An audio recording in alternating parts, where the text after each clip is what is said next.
Okay, so in this video we'll be taking a look at the important points about SERMs and SERDs. SERMs, as the name indicates, it is a selective estrogen receptor modulators. अब इसका mechanism क्या है, इसकी examples में क्या क्या आते हैं, उनके यूजेस कहाँ पर, और वो देख लेते हैं. तो these are the selective estrogen receptor modulators.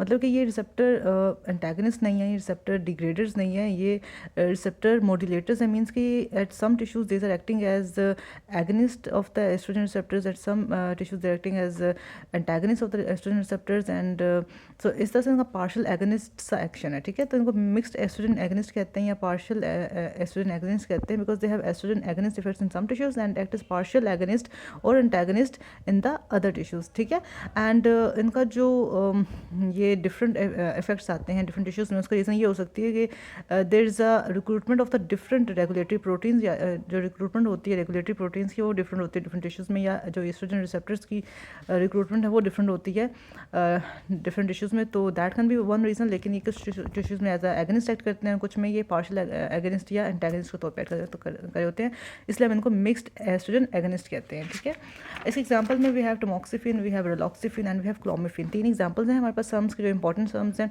टमोक्सिफिन, रिलॉक्सिफिन and क्लोमिफिन. क्लोमिफिन को क्लोमिफिन सिट्रेट भी कहते हैं. खैर, तो टमोक्सिफिन के बारे में क्या इंपॉर्टेंट बातें हैं. First of all, it is effective in the treatment of hormone responsive breast cancer. हमने रिप्रोडक्टिव पैथोलॉजी में पढ़ा था कि जो ब्रेस्ट कैंसर्स होते हैं they can be estrogen receptor positive, they can be progesterone receptor positive. तो जो ईस्ट्रोजन रिसेप्टर पॉजिटिव कैंसर्स हैं उनमें चूँकि एंडोजनस ईस्ट्रोजन से उनकी ग्रोथ की इन्हांसमेंट हो रही होती है ना, तो अगर हम उनमें ईस्ट्रोजन एंटागनिस्ट दे दें तो उनकी प्रोलिफरेशन रुक जाएगी. ठीक है, तो इसीलिए हम इसको यूज़ करते हैं टमोक्सिफिन को, जो कि सर्म है इफेक्टिव है treatment of hormone responsive breast cancer. ये एक्ट करता है as antagonist in the breast tissue to prevent the receptor activation by endogenous estrogens. ठीक है, और इसके अलावा ये ऑस्टियोपोरोसिस को भी इनहिबिट करता है, क्योंकि ये प्रिवेंट करता है, क्योंकि ये एज अ टोल्ड यू कि कुछ टिश्यूज़ पर तो एज एंटागनिस्ट एक्ट कर रहा था, बट कुछ टिश्यूज़ पर ये पार्शियल एगनिस्ट एक्ट कर रहा था. तो at the level of bones tamoxifen acts as partial agonist और ये ऑस्टियोपोरोसिस को प्रिवेंट करता है. But it also increases the risk of endometrial cancer just like estrogen, क्योंकि वहाँ पर भी ये एज अ एगनिस्ट एक्ट करे एंडोमेट्रियल टिश्यू पे. और टमोक्सिफिन का एक एनालॉग इसको हम कहते हैं टोरीमिफिन. तो टोरीमिफिन याद करना तो कर लें, it is a analogue of tamoxifen. तो हमने अभी तक टमोक्सिफिन के बारे में क्या पढ़ा है कि ये इफेक्टिव है ट्रीटमेंट ऑफ ब्रेस्ट कैंसर के लिए, hormone estrogen responsive breast cancer के लिए या हार्मोन रिस्पॉन्सिव ब्रेस्ट कैंसर के लिए.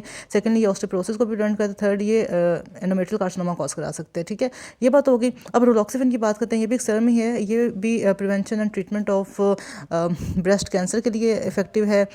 और क्योंकि ये वहाँ पर एज एंटागनिस्ट एक्ट करता है, तो जस्ट लाइक टमोक्सिफिन, रिलॉक्सिफिन को भी हम हार्मोन सेंसिटिव या रिसेप्टर पॉजिटिव ब्रेस्ट कैंसर के ट्रीटमेंट के लिए दे सकते हैं, और उसकी प्रिवेंशन के लिए भी दे सकते हैं. जो हाई रिस्क वीमेन होती हैं उनमें हम उसकी ना प्रिवेंशन के लिए देना शुरू कर देते हैं, ताकि इनमें डेवलपमेंट ही ना हो ब्रेस्ट कैंसर की. एनीवे, इसके अलावा जस्ट लाइक टमोक्सिफिन ये भी यूज़ होता है as partial agonist at level of bones to prevent osteoporosis. और ये एंटागनिस्ट तौर पर एक्ट करते हैं ब्रेस्ट टिश्यू, रिड्यूस करता है रिस्क ऑफ ब्रेस्ट कैंसर. जैसे उसको हमने पढ़ा था, एक एनालॉग है टोरेमिफिन, का एनालॉग होता है बेजोडॉक्सिफिन, टोरेमिफिन एंड बेजोडॉक्सिफिन. ठीक है, ये न्यूअर सर्म है और ये भी treatment of menopausal symptoms and prophylaxis osteoporosis के लिए देते हैं. तो बस दोनों के जो यूजेस हैं ऑलमोस्ट सेम है, ब्रेस्ट कैंसर की प्रिवेंशन और ट्रीटमेंट के लिए, ऑस्टियोपोरोसिस की ट्रीटमेट के लिए. जबकि जो टमोक्सिफिन था वो हमारे पास इफेक्टिव था, सॉरी इफेक्टिव तो नहीं था, है वो रिस्क ऑफ एंडोमेट्रियल कार्सिनोमा भी इंक्रीज़ कर रहा था. इस हालांकि रिलॉक्सिफिन में ऐसा कुछ नहीं है. अच्छा, then we have clomiphene, the last SERM. इसको हम क्लोमिफिन भी कहते हैं, इसको हम क्लोमिफिन सिट्रेट भी कहते हैं. ये भी पार्शियल एगनिस्ट है एट एस्ट्रोजन रिसेप्टर्स. ठीक है, पार्शियल एगनिस्ट के तौर पर एक्ट करता है एस्ट्रोजन रिसेप्टर्स, और ये इंड्यूस करता है ओव्यूलेशन को. इस क्लोमिफिन सिट्रेट ना एक्चुअली हमारी ड्रग ऑफ चॉइस होती है for the treatment of infertility, क्योंकि ये जो एनओवुलेटरी वीमेन होती हैं, जो जिनमें ओव्यूलेशन नहीं होती, उनमें ओव्यूलेशन की इंडक्शन कराता है. सो पार्शियल एगनिस्ट को तो एक्ट करता है एट एस्ट्रोजन रिसेप्टर्स, इंड्यूस करता है ओव्यूलेशन को इन एनओवुलेटरी वीमेन, बस selectively blocking the estrogen receptors in the pituitary. जब ईस्ट्रोजन रिसेप्टर्स पिट्यूटरी पे एक्टिविटी नहीं होंगे, तो जो नेगेटिव फीडबैक एक्शन होता है एस्ट्रोजन का होता है एंटीरियर पिट्यूटरी, वो नहीं होगा, तो जो एफएसएच और एलएच है उसका आउटपुट बढ़ता ही रहेगा, क्योंकि अब नेगेटिव फीडबैक से एस्ट्रोजन जो बॉडी में घूम रहा है वो एक्ट नहीं कर सकता ना रिसेप्टर्स पे. तो इसलिए ये एफएसएच और एलएच के लेवल को ज़्यादा करते हैं और ओव्यूलेशन को इंड्यूस करते हैं. तो दैट इज क्लोमिफिन सिट्रेट और क्लोमिफिन सिंपली. ठीक है, जो सेकंड क्लास हमारे पास इंपॉर्टेंट ड्रग्स की, दैट इज सर्ड्स.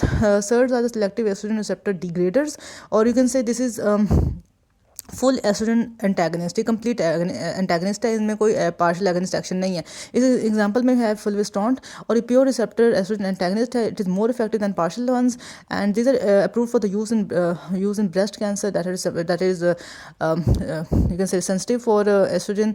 उस ब्रेस्ट कैंसर में ये एक्ट करते हैं। एंड ये सर्ड हम तब देते हैं, ये सेकंड लाइन ऑफ थेरेपी होती है in case of breast cancer. जब सर्म्स एक्ट ना करें या सर्म्स एक्ट करना छोड़ दें तब हम सर्ड्स की तरफ जाते हैं, ठीक है। तो बस ये इसके बारे में बातें लिखी हुई हैं कि ये ब्रेस्ट कैंसर के ट्रीटमेंट के लिए यूज़ होता है। इसके एग्जांपल में फ्लूविस्टोंट है। टमोक्सिफेन के बारे में कुछ एडिशनल बातें ये हैं कि ये palliative treatment of breast cancer के लिए यूज़ होता है in post menopausal women, and is approved for the chemo prevention of breast cancer in high risk women as well. मतलब ट्रीटमेंट के लिए भी यूज़ हो रहा है और कीमो प्रिवेंशन के लिए भी यूज़ हो रहा है, ठीक है। एडवर्स इफेक्ट इसके यही है कि क्योंकि ये एगनिस्ट के तौर पर एक्ट करता है एंडोमेट्रियल रिसेप्टर्स, लिए रिस्क ऑफ एंडोमेट्रियल कार्सिनोमा को बढ़ाता है। इसके अलावा इसके एंटागनिस्ट एक्शंस की वजह से ये हॉट फ्लैशेस भी कॉज करता है विमेन में, जस्ट लाइक जो पोस्ट मेनोपॉजल हॉट फ्लैशेस होते हैं ये वो भी कॉज करता है अलॉन्ग विद एंडोमेट्रियल कैंसर, और ये वेनस थ्रोम्बोसिस भी कॉज करा रहा होता है। और ये इसका एगनिस्ट एक्शन है। Just like estrogen agonist action होगा तो वेनस थ्रोम्बोसिस कराएगा, एंटागनिस्ट एक्शन होगा तो हॉट फ्लैशेस कॉज कराएगा। तो उसमें यही लिखा हुआ है, ये पूछा जाता है कि टमोक्सिफेन का एगनिस्ट एक्शन कहाँ पे होता है, एंटागनिस्ट एक्शन कहाँ पे होता है। तो उसका एगनिस्ट एक्शन एक तो एंडोमेट्रियल टिश्यू पर होता है और एक बोन्स पे होता है। एंटागनिस्ट एक्शन उसका ब्रेस्ट टिश्यू पे होता है, इसकी वजह से हम ब्रेस्ट कैंसर की प्रिवेंशन के लिए भी इसको यूज़ करते हैं। और हॉट फ्लैशेस भी ये कॉज कराता है, और साथ में वेनस थ्रोम्बोसिस भी कॉज कराता है due to its agonist action. Raloxifene के बारे में कुछ एडिशनल बातें यही हैं कि ये prevention and treatment of prevention of post menopausal osteoporosis के लिए देते हैं। जस्ट लाइक रिलॉक्सिफेन प्रोफिलैक्सिस के लिए यूज़ करते हैं for breast cancer women with risk factors. Adverse effects इसके कोई ईस्ट्रोजेनिक एडवर्स इफेक्ट्स नहीं है एंडोमेट्रियम में, मतलब रिलॉक्सिफेन एंडोमेट्रियल कार्सिनोमा कॉज नहीं कराता अनलाइक वो टमोक्सिफेन, ठीक है। लेकिन हॉट फ्लैशेस कॉज कराएगा due to its antagonist action. Increase इसको थ्रोम्बोएम्बोलिज्म भी होगा ड्यू टू एगनिस्ट एक्शन, और एज अ पार्शियल एगनिस्ट करता है बोन पे। तो रिलॉक्सिफेन अगर देखा जाए तो it is like better than tamoxifen, क्योंकि ये ब्रेस्ट कैंसर के ट्रीटमेंट के लिए तो यूज़ होता ही होता है, साथ में उसकी प्रिवेंशन के लिए भी यूज़ हो सकता है, और ऑस्टियोपोरोसिस के लिए की भी प्रिवेंशन के लिए यूज़ हो सकता है, पोस्ट मेनोपॉजल ऑस्टियोपोरोसिस की प्रिवेंशन के लिए। इसके अलावा इसका एंडोमेट्रियल टिश्यू पर भी कोई एडवर्स इफेक्ट नहीं है, और वहाँ पे कोई एगनिस्ट एक्शन नहीं है। इसके अलावा ये लेकिन हॉट फ्लैशेस और थ्रोम्बोएम्बोलिज्म या थ्रोम्बोएम्बोलिक इवेंट्स वो कॉज कराता है जस्ट लाइक टमोक्सिफेन। तो ये इंपॉर्टेंट बातें थी सर्म्स और सर्ट के बारे में। I hope it was helpful, और I think this is enough for this video.